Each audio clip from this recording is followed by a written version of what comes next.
We knew in advance that we had to register on the Ottawa centralized waiting list, which we did when I was pregnant.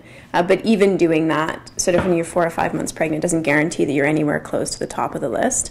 I had started doing some research into the places where I wanted Eliza to go, because there's such a variety of care between the centres and the home care that you can have. But it's not easy to get a spot, even if you indicate your preference, even if you sign up early. And what people don't tell you is you have to be really proactive, and you have to call the centres yourself, and you have to sort of sell yourself. And the other issue, of course, is the date when you require daycare, because in the summer, that's when there's a lot of turnover, and the older kids will move on to the preschool rooms and make room for the toddlers. But if you need daycare in the winter, for example, there's not enough flexibility.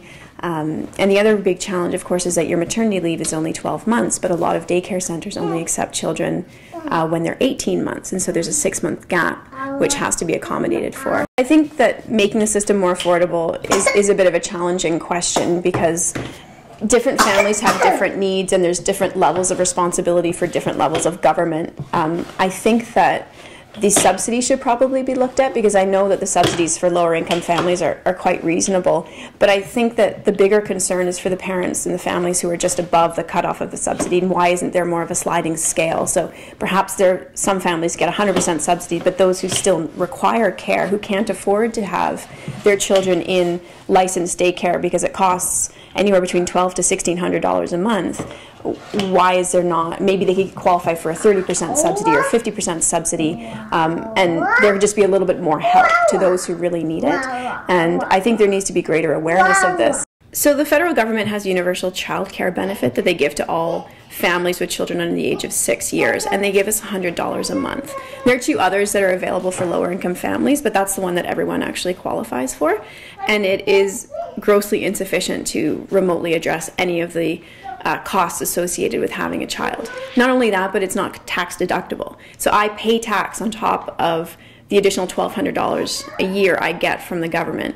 So I don't know what that works out to, but call it $800. $800 is not even half of my monthly costs for daycare.